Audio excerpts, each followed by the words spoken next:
Top quality और consistent performance के लिए सिर्फ सिल्वर पंप नाम याद रखना।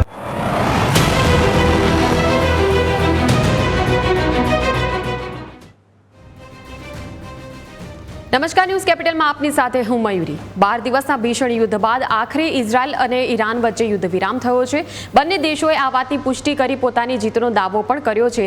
ઇઝરાયલના પીએમ બેન્જામિન નેતન્યાહુએ કહ્યું કે ઇઝરાયલે ઈરાન સામે ઐતિહાસિક જીત મેળવી છે, જે પેઢીઓ સુધી યાદ રહેશે। વધુમાં કહ્યું કે અમે સિંહની જેમ ઊભા થયા અને અમારી ગર્જનાએ તહેરાનને હચમચાવી નાખ્યું। તો બીજી તરફ ઈરાનના વિદેશ મંત્રી અબ્બાસ અરાગચીએ કહ્યું કે તેમનો દેશ પરમાણુ કાર્યક્રમ બંધ કરશે નહીં। તેમણે કહ્યું કે આ ટેકનોલોજી મેળવવા માટે અમે ખૂબ જ મહેનત કરી છે, અમારા વૈજ્ઞાનિકોએ બલિદાન આપ્યું છે। જો કે 12 દિવસ ચાલેલા આ યુદ્ધમાં બંને દેશને ભારે નુકસાન પણ પહોંચ્યું છે। ત્યારે આ મુદ્દે વધુ વાતચીત માટે આપણી સાથે બે ખાસ મહેમાનો જોડાયા છે। સીધા એમની સાથે તમામ જે ઈરાન ઇઝરાયલના યુદ્ધ વિશે ચર્ચા કરીશું, મહત્વના સવાલોના જવાબ મેળવીશું। આપણી સાથે જોડાયા છે મનન ભટ્ટ અને આશીષ કુમાર, બંને રક્ષા વિશેષજ્ઞોનું અમારી ચર્ચામાં સ્વાગત છે। પહેલો સવાલ મનનભાઈ આપને કરવા માંગુ છું કે આ સતત 12 દિવસથી ચાલી રહેલું આ જે યુદ્ધ છે, યુદ્ધ વિરામની આખરે જાહેરાત તો થઈ છે, શું લાગી રહ્યું છે પણ આ યુદ્ધ વિરામનું કેટલું ભવિષ્ય આપને લાગી રહ્યું છે? કેમ કે ઇઝરાયલ જેવો દેશ જે છે, લગભગ તો બંને દેશોએ સીઝફાયર તો કર્યું જ છે, સીઝફાયરનું ઉલ્લંઘન પણ કર્યું છે। શું આ એવું આપણે માનીને બેસી શકીએ કે હવે યુદ્ધ જે છે એ વિરામ આ લાંબો સમય ચાલી શકે તેવું છે? યુદ્ધ વિરામ લાંબો સમય ચાલશે કે નહીં એ અંગે બે મતો અત્યારે નિષ્ણાતોમાં પ્રવર્તી રહ્યા છે। એક તરફ એવું કહેવાય રહ્યું છે, કેટલાક સૈન્ય નિષ્ણાતો ભારતના જેવું કહી રહ્યા છે કે આ યુદ્ધ વિરામ લાંબો નહીં ટકે, પરંતુ મારું જો મને પૂછો તો મારું એવું માનવું છે કે આ યુદ્ધ વિરામ હજી હવે લાંબો ટકશે। કેમ કે ઇઝરાયલ ને અને અમેરિકાને ખબર પડી ગઈ છે કે ઈરાનની પાસે કેટલી તાકાત છે। ઈરાનને રાઇટ ઓફ કરવું એમને પોસાયું નહીં અને 12 દિવસમાં ઈરાને પણ જે રીતે ઇઝરાયલમાં તારાજી મચાવી છે, જે રીતના હુમલાઓ કર્યા છે, એ જોતા ઇઝરાયલને બહુ મોટો પાઠ ભણવા મળ્યો છે કે ઈરાન એવા દેશને તમે રાઇટ ઓફ કરી અને એની પર ગમે તેમ હુમલાઓ ન કરી શકો। એની પાસે એની બેલેસ્ટિક મિસાઇલોની તાકાત છે। ઈરાન અને ઇઝરાયલ બંને ડાયરેક્ટલી કોઈ બોર્ડર શેર કરતા નથી, એટલે એમની વચ્ચે સીધો સૈન્ય સંઘર્ષ થવાની કોઈ શક્યતા નથી। આજે હવાઈ હુમલાઓને જે કંઈ કર્યું એને માટે જુઓ, જ્યારે પણ કોઈ પણ દેશ બીજા દેશ સાથે યુદ્ધમાં ઉતરે તો હંમેશા એના એક વ્યૂહાત્મક ગોલ હોય, એક લક્ષ્ય હોય કે જે લક્ષ્યને પામવા માટે એ દેશ યુદ્ધમાં ઉતર્યો હોય। તો ઇઝરાયલે શું લક્ષ્યો રાખ્યા હતા, શું એના લક્ષ્યો ખરેખર એમણે એચીવ કર્યા છે? તો આ સંઘર્ષ વિરામ પહેલા જો મને પૂછો તો એમણે એ લક્ષ્ય એચીવ કરી શક્યા નથી। સંપૂર્ણપણે ઈરાનનો ન્યુક્લિયર પ્રોગ્રામ શું એ લોકો નષ્ટ કરી શક્યા છે? નહીં। ઇન્ટેલિજન્સ રિપોર્ટ આવ્યા છે કે અને ફોટોગ્રાફ્સ પણ આવ્યા છે, સેટેલાઇટ તસવીરો આવી છે કે ઈરાને અમેરિકી હુમલાઓ પહેલા, કેમ કે ઇઝરાયલની તો એ પર્વતની ઉપર હુમલો કરવાની તાકાત જ નહોતી, એની પાસે એવા વેપન્સ જ નહોતા કે જે એ પર્વતને ઇન્ફિલ્ટ્રેટ કરી શકે ને બોમ્બ કરી શકે એવી ફેસિલિટી ઈરાનની। એટલે સેટેલાઇટ પિક્ચરો આવ્યા છે કે હુમલાના થોડા દિવસ પહેલા જ એ લોકો 2 કે 3 દિવસ પહેલા ઈરાને એનું ન્યુક્લિયર મટીરિયલ એનરીચ યુરેનિયમને ત્યાંથી ફેરવી નાખ્યું। એટલે હા, એની ફેસિલિટીને નુકસાન થયું હશે, પરંતુ આજે જે મીડિયામાં લીક થયેલા, અમેરિકન મીડિયામાં લીક થયેલા ઇન્ટેલિજન્સ રિપોર્ટ્સ એ બતાવે છે કે અમેરિકા ઈરાનને જે દાવા થઈ રહ્યા છે પ્રેસિડેન્ટ ટ્રમ્પ દ્વારા, એટલું નુકસાન પહોંચાડી શક્યું નથી। એટલે આ બંને દેશોને ખબર પડી છે કે ઈરાનની અંદર એમણે બીજો એક દાવો એવો કર્યો હતો કે અમે ઈરાનમાં રિજીમ ચેન્જ એચીવ કરશું। આટલા મોટા દેશ જેની વસ્તી આટલી બધી છે તેની અંદર લોકો જનતા ન ઈચ્છે ત્યાં સુધી રેજીમ ચેન્જ ન થાય। એટલે આ બંને બાબતોમાં એ લોકો નિષ્ફળ રહ્યા છે અને ઈરાનની તાકાત એમને ખબર પડી છે। એટલે હું માનું છું સંપૂર્ણપણે હવે આવા પ્રકારનું યુદ્ધ એ લોકો કદાચ નહીં ખેલી લે, હવે આવું યુદ્ધ નહીં થાય। ઈરાન પણ તૈયાર રહેશે, ઈરાન પણ પોતાની તાકાતને વધારશે અને બીજી તરફ ઇઝરાયલ માટે અને અમેરિકા માટે મોટું લેસન છે કે મોટા દેશોને છંછેડવા એ કેટલું મુશ્કેલ બની રહે। કેમ કે ઈરાને કુવૈત પર અમેરિકી બેઝ પર ભલે કહીને હુમલો કર્યો, પરંતુ હુમલો કર્યો અને પોતાનું નાક બચાવવાની કોશિશ કરી। આ સંઘર્ષની અંદર કદાચ ઈરાનનું પડલું થોડું નીચે રહ્યું, અમેરિકા અને ઇઝરાયલનું પડલું થોડું ભારે રહ્યું એવું કહી શકાય, પરંતુ સંપૂર્ણપણે જીત કે કોઈ પોતાનું લક્ષ્ય એચીવ કર્યું એવું હું માનવા તૈયાર નથી। એટલે હું માનું છું ત્યાં સુધી આ બંને દેશો જે અગ્રેસિવ હતા, જેમણે અગ્રેશન ઈરાન પર દાખ્યું હતું, એ સમજ્યા છે અને હવે આ સીઝફાયર હોલ્ડ કરશે। હા, નો ડાઉટ ઈરાન અને ઇઝરાયલ વચ્ચેનો નાનો મોટો જે સંઘર્ષ ચાલતા રહ્યા છે, જેમાં ઇઝરાયલ અલગ અલગ પ્રકારના ટાર્ગેટેડ કિલિંગ્સ કરતું રહ્યું છે ઈરાનના મિલિટરી ઓફિશિયલ્સના, એ કદાચ થતા રહેશે, પરંતુ ખુલ્લેઆમ આ જે રીતે 12 દિવસનું યુદ્ધ થયું એવું બહુ ટૂંક સમયમાં નહીં થાય એવું મારું માનવું છે. બિલકુલ. આશીષ કુમાર આપણી સાથે જોડાયા છે. આશીષજી, શું લાગે છે, એવું ટ્રમ્પ પોતે ક્રેડિટ લઈ રહ્યા છે આ યુદ્ધ વિરામની, પણ ક્યાંક એવું લાગી રહ્યું છે કે હવે જે એમની ઈચ્છા હતી એક શાંતિનું નોબેલ પારિતોષિક મેળવવાની, એ પૂરી થશે? સર્વે મિત્રોને જય હિન્દ. મારો અવાજ આવે છે બરાબર? Am I audible clearly? બિલકુલ આપનો અવાજ આવી રહ્યો છે આશીષજી. Okay fine. એટલે આ યુદ્ધ વિરામની જે સ્થિતિ છે આપ કઈ રીતે જોઈ રહ્યા છો? ઓકે, ટ્રમ્પ છેલ્લા કેટલાક સમયથી એક વિચિત્ર વ્યક્તિ તરીકે ઉભરી રહ્યા છે. એવું લાગે છે કે નોબેલ પ્રાઇઝ પોતાને મળે તેના માટે પહેલા એક કન્ફ્લિક્ટ કરાવી રહ્યા છે અને પછી એ કન્ફ્લિક્ટને બંધ કરાવી એવી રીતે પ્રોજેક્ટ કરવાની કોશિશ કરી રહ્યા છે. તો ઓલ ટુગેધર આખી દુનિયાને બહુ ક્લિયરલી દેખાઈ રહ્યું છે કે એક નાનકડા પ્રાઇઝ માટે કેવી રીતે અલગ અલગ દેશોને લડાવી રહ્યા છે, કેવી રીતે કેટલા લોકોના આમાં મૃત્યુ થયા છે. એવું બી કહેવાય છે કે પાકિસ્તાનના જનરલ ત્યાં એમને મળ્યા અને આવીને એમણે બી કહ્યું કે ભાઈ ટ્રમ્પે અમારા વચ્ચે સંધિ કરાઈ ઓપરેશન સિંદૂર વખતે, એટલે એમને હું પીસ પ્રાઇઝ માટે નોમિનેટ કરવાની વાત કરી રહ્યો છું. સેમ વે જ્યારે હવે આ બંધ થયું, હવે ના ઇઝરાયલ કહે છે કે ના ઈરાન કહે છે, પણ ટ્રમ્પ ભાઈ પોતાની રીતે ઠોકમ ઠોક પેલા એની ઉપર ટ્વિટર ઉપર કહ્યા રહે છે કે ભાઈ મેં યુદ્ધ વિરામ કરાવી દીધું, મેં શાંતિ અપાવી દીધું. તો બેઝિકલી શાંતિ દૂત કરતા તે યુદ્ધના દૂત વધારે બની રહ્યા છે અને અલગ અલગ નાની નાની કન્ટ્રીઝની અંદર કે મોટી મોટી કન્ટ્રીઝમાં એન કે પ્રકારે એને પોતાનું આ જે સિસ્ટમ છે એને ગમે તેમ કરીને વચ્ચે ઘૂસી અને પોતાની નામના મેળવવા માટે આ કાર્ય કરી રહ્યા છે તેવું લાગે છે. તો બેઝિકલી ટ્રમ્પની આમાં કોઈ પ્રોસેસ નથી થઈ રહી કે એને કોઈ આમાં કંઈ એને સફળતા નથી મળી રહી, બલ્કિ એમની જે થોડી ઘણી બી અત્યારે રિસ્પેક્ટ બચેલી છે તે રિસ્પેક્ટ એ માટીમાં મળાવી રહ્યા છે. Point number 1. પોઈન્ટ નંબર 2, આખા યુદ્ધમાં આપણે જોયું કે અમેરિકાએ પોતે પણ ઈરાનની ઉપર હુમલો કરેલો છે અને એમ પછી અમે ડિક્લેર કર્યું કે અમે ઈરાનની આ જે 3 સાઇટ હતી ન્યુક્લિયર સાઇટ, એ 3 સાઇટ અમે ઉડાવી દીધી છે. તો આમાં શાંતિવાળી કોઈ વાત જ નથી આવી, કારણ કે ઈરાને ક્યારે એવું નથી કીધું કે હું પરમાણુ હથિયાર બનાવી અને એનો ઉપયોગ બીજા કાર્ય માટે કરીશ કે દુશ્મનો માટે કરીશ. એ હંમેશા એમ કહ્યું છે કે this is my energy program. હા, ઓબ્વિયસલી બહુ જાણે છે કે અંદર ખાને દરેક દેશ જે પરમાણુ સંકલ્પ થઈ રહ્યો છે કે પરમાણુ સક્ષમ થઈ રહ્યો છે, ક્યાંય ને ક્યાંય એના હથિયારો બનાવી જ રહ્યું છે. પણ હાલ જે ઓલ ટુગેધર જે આખા માર્કેટમાં કે આખા વર્લ્ડમાં જે મેસેજ હતો ઈરાનનો તે એવો જ હતો કે ભાઈ અમે ફક્ત ને ફક્ત અમારા ઉર્જા માટે આ કામ કરી રહ્યા છીએ, અમે યુરેનિયમ એનરિચ કરી રહ્યા છીએ, પણ આના માટે કરી રહ્યા છીએ. તો એને ક્યાંય એ વસ્તુ છુપાવીને રાખી હતી કે એનો કોઈ મિસયુઝ કરતો હતો તેવું ક્યાંય દેખાતું નહોતું. એટલે જે ટ્રમ્પની જે મહત્વાકાંક્ષા છે તે અહીંયા સંપૂર્ણપણે ફેલ થઈ ગઈ છે. અને મને તો ડાઉટ છે કે જ્યારે બી એવું કોઈ સજેશન આવશે કે ભાઈ ટ્રમ્પને શાંતિદૂત માટે કે નોબેલ પ્રાઇઝ માટે અમે પ્રપોઝ કરીએ છીએ, તો I don't think any country will support it. હા, આઉટ ઓફ ફિયર કે આઉટ ઓફ સર્ટેન કમ્પલ્સન્સ, જેમ કે પાકિસ્તાન છે એ સપોર્ટ કરશે કારણ કે એની પર ડિપેન્ડન્ટ છે, પણ જે બી કન્ટ્રીઓ સ્વાભિમાની છે, ઇન્ડિપેન્ડન્ટ છે, તે લોકો આમાં કોઈ સપોર્ટ નહીં કરે તેવું ક્લિયરલી દેખાય.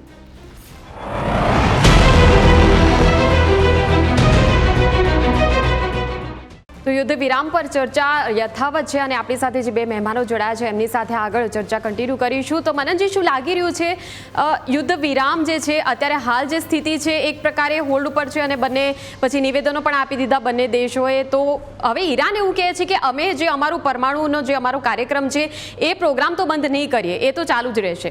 તો પછી શું એવું લાગી રહ્યું છે આગળ જતા ઇઝરાયલ ફરીથી કંઈક આ દિશામાં આગળ પગલું ભરી શકે? જો અમેરિકા અને ઇઝરાયલે બહુ ક્લિયર કટ શબ્દોમાં કહી દીધું છે કે ઈરાન જો ન્યુક્લિયર એનો પ્રોગ્રામ ચાલુ રાખશે તો એ લોકો હુમલો કરશે. પરંતુ જો જ્યારે આ બધી ચર્ચાઓ થઈ રહી હોય ત્યારે એક તો એ સમજવું જોઈએ કે ઈરાનનો જે ન્યુક્લિયર પ્રોગ્રામ છે એ IAEA ની ગાઈડલાઈન એટલે ઇન્ટરનેશનલ જે એટોમિક એનર્જી કમિશન છે એની ગાઈડલાઈન પ્રમાણે ચાલી રહ્યો હતો. એટલે એનો અર્થ એમ કે આ જે ગાઈડલાઇન્સ છે એ પ્રમાણે સમયાંતરે IAEA ના ઇન્સ્પેક્ટર્સ આવે અને એ લોકો આવીને આ બધી ન્યુક્લિયર સાઇટ્સને વિઝિટ કરે, એ લોકો ચેક કરે કે આમાં કંઈ આણ્વિક શસ્ત્રો બનાવવાનો કાર્યક્રમ તો નથી ચાલી રહ્યો ને, એવું એનરિચમેન્ટ તો નથી કરી રહ્યા. બીકોઝ આણ્વિક શસ્ત્રો માટેનું જે એનરિચમેન્ટ લેવલ છે 100% છે. જ્યારે ન્યુક્લિયર રિએક્ટર માટેનું એનરિચમેન્ટ કરો છો જ્યારે યુરેનિયમનું, એનું લેવલ ઘણું નીચે હોય છે. એટલે આ નિરીક્ષણ હેઠળના પ્રોગ્રામમાં પણ એનરિચમેન્ટ થઈ રહ્યું હતું, એને કદાચ આપણે નકારી ન શકીએ. પરંતુ હવે જે રીતે હુમલાઓ થયા છે અને ફોર્ડોની સાઇટ પરનો હુમલો હોય કે પછી બીજી બે સાઇટો પરનો હુમલો, ઈરાનનો અણુ પ્રોગ્રામ એટલે કે ઇવન ફોર દેટ મેટર હું તો એમ કહીશ કે એ લોકો જો કદાચ ન્યુક્લિયર એનર્જીની વાત કરતા હોય તો એ પ્રોગ્રામ પણ ઘણા વર્ષો પાછળ જતો રહ્યો છે એવો દાવો અમેરિકા કરી રહ્યું છે. મીડિયામાં પણ એવો દાવો થઈ રહ્યો છે કે વર્ષો નહીં તો મહિનાઓ, એટલે આપણે એમ માનીએ કે 1-2 વર્ષ. બીકોઝ તમે જો તમારા રિએક્ટર્સ, કેમ કે જ્યારે જો ફોર્ડોની જો સાઇટની હું વાત કરું તો એ સાઇટ આખી ટનલ્ડ હતી, એટલે કે જો ટનલમાં તમે જ્યારે ટનલ બસ્ટર બોમ્બ મારો ત્યારે શું થાય કે ઉપર એનું નુકસાન ના દેખાય, પરંતુ ટનલમાં એનું જે એમાં ફર્સ્ટ, સેકન્ડ અને થર્ડ સ્ટેજમાં જે ડિટોનેશન થાય અને એ જ્યારે છેલ્લું ડિટોનેશન જ્યારે થયું હોય ત્યારે આખી ટનલ અંદર ધ્વસ્ત થઈ ગઈ હોય, એટલે એ પાછી ટનલ અને તૂટેલી ટનલને ફરીવાર ન બનાવી શકાય, તમારે ફ્રેશ તમારું ફેસિલિટી બનાવવી પડે, એટલે આમાં ઘણો સમય લાગશે. અને મને હવે અત્યારે, અને બીજું કે આપણને ખબર છે કે ઇઝરાયલનું મોસાદ એનું નેટવર્ક કેટલું જબરદસ્ત છે, એટલે એ લોકોની ધ્યાન, એ લોકોની નજર, અમેરિકાના CIA ની નજર ઈરાન પર રહેલી છે. અને ઈરાનને બહુ ટૂંક સમયમાં તો એ લોકો ઊભું નહીં થવા દે, ખાસ કરીને જ્યાં સુધી ન્યુક્લિયર પ્રોગ્રામની વાત છે ત્યાં સુધી બહુ લાંબો સમય લાગશે ઈરાનને ઊભો થવામાં. અને ભલે દાવાઓ એ લોકો કરી રહ્યા હોય, એની પાસે એનરિચ યુરેનિયમ હશે તો એ યુરેનિયમને એ લોકો કદાચ બીજા દેશોને આપીને એનું એનરિચમેન્ટ કરાવે, એને બીજે કંઈ ઉપયોગમાં લેવાની, કેમ કે એના મિત્ર દેશો આપણે જાણીએ છીએ કે નોર્થ કોરિયા જેવો રોગ નેશન અને બીજી તરફ પાકિસ્તાન જેવો આતંકી રાષ્ટ્ર, એ બંને ઈરાનના મિત્ર દેશો રહ્યા છે. એટલે જે એનરિચ રોડ એ લોકોએ કદાચ કાઢી લીધા હશે, ક્યાંક સુરક્ષિત રાખ્યા હશે, પરંતુ એનું ઇન્ટિગ્રેશન કરવું, એનું શસ્ત્રોમાં એનો ઉપયોગ કરવો કે પછી બીજું કંઈ ઉપયોગ એ કરવો એટલો સહેલો નથી. અને વળી હવે તો સેટેલાઇટ ઇમેજરી અને એવી કેપેબિલિટીઝ હવે સેટેલાઇટ દ્વારા અમુક દેશોએ એચીવ કરી છે કે જેમાં જો કોઈ પ્રકારનું ન્યુક્લિયર રેડિયેશન, કેમ કે જ્યારે તમે આ રોડ્સને લઈ ગયા ક્યાંક રાખ્યા હશે તો એ સેફ જગ્યાએથી પણ ન્યુક્લિયર રેડિયેશન લીકેજના ચાન્સ છે. વળી ઇઝરાયેલની જાસૂસ સંસ્થાઓ પણ આને ટ્રેક કરી રહી હતી. એટલે હું સમજુ છું ત્યાં સુધી ઈરાન જો આવું કંઈ કરવાની કોશિશ કરશે તો ફરીવાર એને હુમલાનો સામનો કરવો પડશે. એમણે ખરેખર ન્યુક્લિયર તરફ જવાને બદલે એમણે પોતાના વિકાસ તરફ જોવું જોઈએ, પોતાના દેશને આગળ વધારવા તરફ, અને લોકો કેવી રીતે લોકોનો વિકાસ થાય એ બાબત ધ્યાન આપવાની જરૂર છે. અને સાથે સાથે એક જ શ્વાસે મારે એવું પણ કહેવું છે કે આ બધા અમેરિકા અને ઇઝરાયલ, ખાસ કરીને અમેરિકાની વાત કરું તો અમેરિકા જેવો દેશ છે ને એ ખરેખર એની આ વરવું પાસું છે કે એક તરફ પાકિસ્તાનને એમની મદદ વડે જ પાકિસ્તાને આજે આણ્વિક શસ્ત્રો બનાવ્યા છે, એની પર હુમલો કરીને એને પર નકેલ કસવાની જરૂર છે, કેમ કે વિશ્વનો સૌથી મોટો જો આપણું આતંકી રાષ્ટ્ર હોય તો એ પાકિસ્તાન છે. એના પર નકેલ કસવાને બદલે આજે ઈરાન પર આટલું બધું કર્યું. ઈરાને તો ન્યુક્લિયર બોમ્બ બનાવ્યો પણ નહોતો, કદાચ એ લોકો નજીક હશે પરંતુ બનાવ્યો નહોતો, કે એવો કોઈ રેકોર્ડ નથી. સાહેબે પણ કહ્યું એ રીતે કે કોઈ રેકોર્ડ નથી, વૈશ્વિક સ્તરે ક્યાંય એવું બહાર આવ્યું નથી કે એમણે શસ્ત્ર બનાવી લીધું હોય. આજે જ્યારે પાકિસ્તાન પાસે 200 જેટલા ડિક્લેર્ડ ન્યુક્લિયર વેપન્સ છે, ત્યારે પાકિસ્તાનની ન્યુક્લિયર કેપેસિટીને ખતમ કરવી એ વિશ્વ શાંતિમાં માટે જરૂરિયાત છે.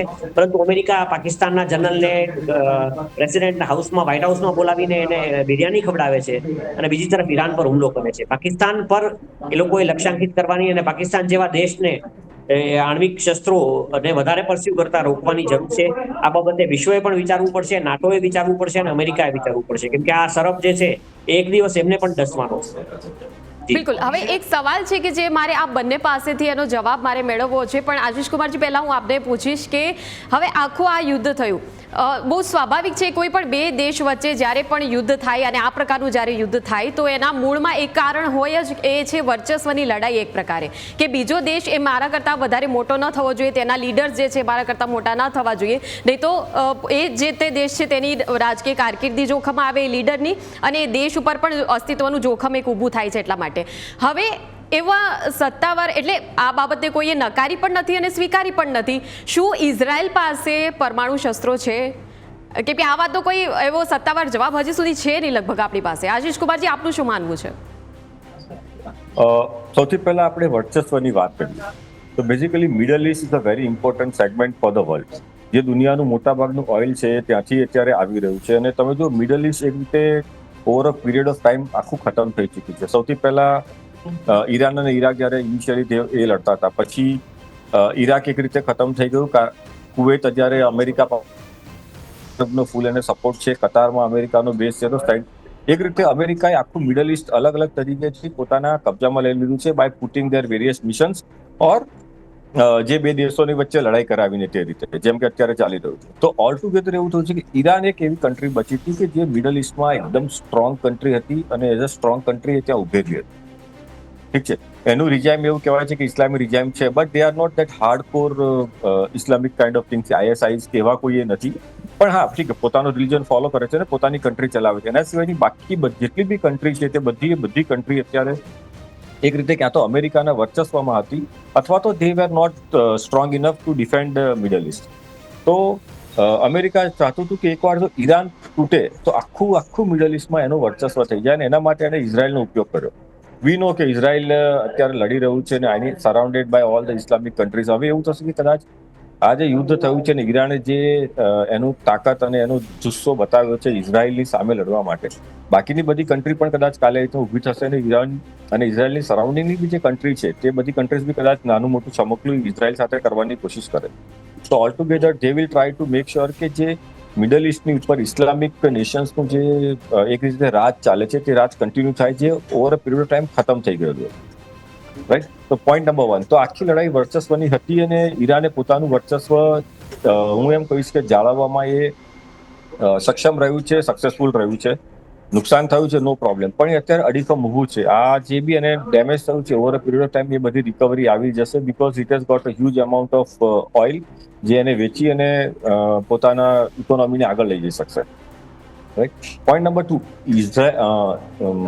ઇઝરાયલ પાસે ન્યુક્લિયર વેપન્સ છે કે નથી, આ એક બહુ ટિપિકલ સવાલ છે, કારણ કે વી નો કે ઇઝરાયલનું જે બી કાર્ય થઈ રહ્યું છે directly under the influence of the USA થઈ રહ્યું છે. એક રીતે આપણે એમ કહેવાય કે એકદમ લેમેન લેંગ્વેજમાં કહીએ તો ઇઝરાયલ અને અમેરિકાને અલગ કરવા એક રીતે મુશ્કેલ થઈ ગયા છે આપણા માટે. Though Israel is technically very sound, but it does not have facilities to store and put the nuclear weapons, જે અત્યાર સુધીમાં આપણે જાણીએ છીએ. એવું બની શકે, જેમ કે આપણે જાણીએ, બીજી વસ્તુ હું અહીંયા કહીશ કે પાકિસ્તાન પાસે જે ન્યુક્લિયર વેપન્સ આવ્યા છે, સમવેર હું એવું માનું છું કે એના ડેવલપમેન્ટની અંદર અમેરિકાનો હાથ છે, કારણ કે America wanted a second place to in the eastern side to counter Russia or China with their nuclear powers. તો એના માટે એક બેઝ જોઈતો હતો, અને કદાચ એના માટે એવું બની શકે કે આપણે પાકિસ્તાનનો ઉપયોગ કર્યો હોય અને પાકિસ્તાનને હેલ્પ કરી હોય આ ન્યુક્લિયર વેપન્સ બનાવવા માટે. somehow પાકિસ્તાને because of the religious issues એમાંથી કોઈ ટેકનોલોજી લીક કરી અને દે વેર સપ્લાય ટુ ધ ઈરાન, અને આખી સ્ટોરી ચાલુ થઈ. તમે થોડું બેકએન્ડમાં જશો તમે બધી આ ચેન ગોઠવી શકશો.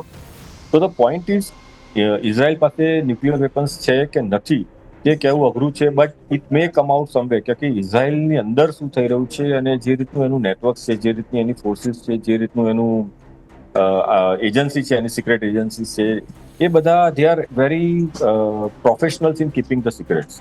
તો એવું બની શકે કે કદાચ ઇઝરાયલ પાસે અત્યારે ન્યુક્લિયર વેપન્સ હોય, may or may not launch it directly, but as a safer side America might park few of its weapons into the Israel, either directly અમેરિકાથી આવીને ત્યાં પાર્ક થયેલા હોય અથવા તો ત્યાં એ લોકોએ ડેવલપ કરવા હોય. પણ એક non nuclear facility in Israel for making the weapons એ અત્યારે કોઈ આપણા નોલેજમાં નથી. તો આઈ સર્ટેનલી ડાઉટ કે ઇઝરાયલ પાસે હાલ કોઈ ન્યુક્લિયર વેપન્સ છે જેને યુઝ કરી શકે, but it may have something in the storage which has not yet come out in the public.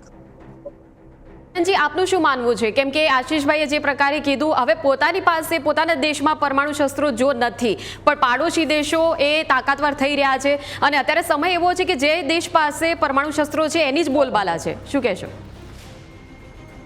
જી ચોક્કસ. જો અનકન્ફર્મ રિપોર્ટ નહીં, પરંતુ એવા રિપોર્ટ છે કે ઇઝરાયેલે ઓલરેડી અણુશસ્ત્રો વિકસાવી લીધા છે અમેરિકાની મદદથી કે બીજી કોઈ રીતે. એટલે ઇઝરાયેલ એક આણ્વિક પાવર બની ચૂક્યો છે, એ બાબતમાં બેમત નથી. પણ કે છે ને, કેટલાક એવા દેશો છે કે which are closet nuclear powers. એટલે ઇઝરાયેલ એક એવો દેશ છે કે જેને પોતે ડિક્લેર નથી કર્યું, જ્યારે ભારત અને પાકિસ્તાન આપણને ખબર છે કે આપણે ડિક્લેર્ડ ન્યુક્લિયર નેશન્સ છીએ. ઓલ્ધો આંતરરાષ્ટ્રીય જે આ લોકોએ માનદંડો બનાવ્યા છે એમાં કદાચ આપણે ફિટ ન થતા હોઈએ, એ અલગ વાત છે, ને આપણને એ લોકો ન્યુક્લિયર દેશો માનતા નથી. પરંતુ આ ડિક્લેર્ડ ન્યુક્લિયર નેશન્સ છીએ અને આપણા શસ્ત્રો વિશે પણ આપણે સમયાંતરે જાહેરાત કરતા રહીએ છીએ. પણ ઇઝરાયેલ પોતે ન્યુક્લિયર આર્મ નેશન બની ચૂક્યો છે, એને જાહેરાત નથી કરી, પરંતુ એની પાસે શસ્ત્રો છે, એવા કન્ફર્મ અને અનકન્ફર્મ રિપોર્ટ્સ આવ્યા છે. હવે આપણે જે વાત કરીને કે વર્ચસ્વની લડાઈ, તો ઈરાનની ના જે આયતોલ્લા ખમેની જે છે એ હવે ઘણા ઉંમરલાયક થઈ ચૂક્યા છે, અને એમનું આંતરરાષ્ટ્રીય સ્તરે પણ જે પ્રભુત્વ હોવું જોઈએ એ, અને એક ઈરાનનું એક દેશ તરીકેનું પ્રભુત્વ અને મહત્વ, કેમ કે જ્યારે તમારો લીડર બહુ વધારે 86 યર્સની એની એજ છે, અને દેશને એક જે દિશા બતાવવી જોઈએ. તમે જ્યારે ડેથ ટુ ઇઝરાયલ ને ડેથ ટુ અમેરિકાના ગાણા ગાતા રહો અને અત્યારે જુઓ તમે કે કઈ રીતે ગલ્ફ કન્ટ્રીઝ વિકાસ કરી રહ્યા છે. આજે સૌદી અરબ ક્યાં પહોંચ્યું છે, યુએઈ ક્યાં પહોંચ્યું છે. એવો વિકાસ ઈરાનમાં જોવા મળ્યો નથી. એ લોકો ફરીવાર પાછું બુરખા લાગુ કરવા માટે બહેનો પર જુલ્મો કરી રહ્યા છે. એટલે ઇસ્લામિક સ્પ્રિંગ જે આવ્યું એને લીધે ઈરાનમાં જે વિકાસ થવો જોઈતો હતો એ થવાને બદલે ઊંધો વિકાસ થયો છે. એટલે ઈરાને ખરેખર મૂળ જે વિકાસની મુખ્ય ધારા છે એને પકડી, કેમ કે એમની પાસે આટલો બધો ગેસ છે, ઓઇલ અને નેચરલ ગેસનો એટલો મોટો જથ્થો છે કે એ લોકો એના દેશને અને ખાસ કરીને મહિલાઓને જો માન સન્માન આપે. જૂનું ઈરાન જુઓ ને અત્યારનું ઈરાન જુઓ, તમને દેખાશે કે આ મૌલવીઓના હાથમાં, શિયા મૌલવીઓના હાથમાં રહેલું ઈરાન એ પહેલાનું ઈરાન નથી રહ્યું. એટલે લોકો ઈચ્છે છે, લોકો અને બહેનો આઝાદી ઈચ્છે છે. માથે બુરકો પહેર્યા વિના જે બહાર નીકળે એને એ લોકોની જે પોલીસ છે એ પોલીસ પકડી જાય છે. કેટલા બહેનોને ફાંસીની સજાઓ થઈ છે. એટલે ઈરાન પ્રત્યે ભારતને પણ આજે ભારતનો ચાબહારનો પ્રોજેક્ટ જે ઈરાન સાથે જે આપણું પેલું થવાનું હતું, જે ડીલ થવાની હતી, એ પણ ફેલ ગઈ છે, કેમ કે ચાઇના ઈરાનની પડખે જતું રહ્યું.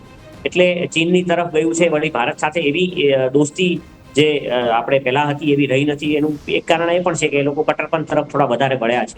એટલે ઈરાને આ હુમલામાંથી શીખ લઈને પોતે ટેકનિકલ એડવાન્સમેન્ટ તો કરવું જોઈએ, પણ સાથે સાથે ઈરાને થોડુંક આ નવી દુનિયાની હવાને અપનાવવાની જરૂર છે. અને ખાસ કરીને ઇસ્લામિક કટ્ટરપંથ દ્વારા જે બહેનો તકનું જે સપ્રેશન થઈ રહ્યું છે, મહિલાઓનું સપ્રેશન થઈ રહ્યું છે, એને ઓછું કરવાની જરૂર છે. બીકોઝ હવે કેમ કે ઈરાન જો આ કરતું રહેશે તો હવે ફરીવાર, હું માનું છું ત્યાં સુધી, અમેરિકા અને આ બધા દેશો ફરીવાર એની ઉપર હુમલો કરશે. ફરીવાર કંઈક ને કંઈક આવું નવા જૂની થશે. કેમ કે જો ખમેનીએ પોતે એના પોતાના 4 વારસદાર જાહેર કર્યા છે, પરંતુ મને લાગતું નથી કે એ માણસ એટલો બુઢો થયો પણ પોતાની જે સત્તાની મહત્વાકાંક્ષા છે એ છોડવા તૈયાર નથી. અને એને લીધે જ લીડરશિપ પણ ડાઉનગ્રેડ થઈ છે. અને એક રાષ્ટ્ર તરીકે ઈરાનનો જે નામ હતું, ઈરાનની અંદર જે વિકાસ અને જે મોડર્નાઇઝેશન જોવા મળતું હતું, જે એજ્યુકેશન જોવા મળતું હતું, એ હવે જોવા નથી મળી રહ્યું. એટલે ખરેખર આ બધી આખી લડાઈ જે છે સત્તા અને વર્ચસ્વની છે. આપણે બહુ સાચું કહ્યું. અને આ સત્તા અને વર્ચસ્વ કયા દેશોના નેતાઓએ ખરેખર છોડવાની જરૂર છે. નેતાન્યાહુ પણ આપણને ખબર છે કે જ્યારે એનું ગ્રેડિંગ, એના વોટ્સ જ્યારે સૌથી નીચે ગયા, ત્યારે જેણે ગાઝાનું યુદ્ધ ખેલી નાખ્યું અને અત્યારે ઈરાન પર હુમલો કર્યો. એટલે એ માણસ પણ સત્તા પર ટકી રહેવા માટે સંઘર્ષ કરી રહ્યો છે. બીજી તરફ પ્રેસિડેન્ટ ટ્રમ્પ, વિશ્વની સૌથી મોટી ડેમોક્રેસી, વિશ્વનો એક એવો દેશ કે જેને જગત જમાદાર કહેવાય છે, જે અત્યારે સૌથી મોટી ઇકોનોમી છે, એવો દેશ કે જેનું માન સમગ્ર વિશ્વમાં છે, એવા દેશનો નેતા એક એવા મેડાલિયન માટે આટલા બધા નાટકો કરી રહ્યો છે, યુદ્ધ કરાવીને યુદ્ધ વિરામોની વાતો કરી રહ્યો છે.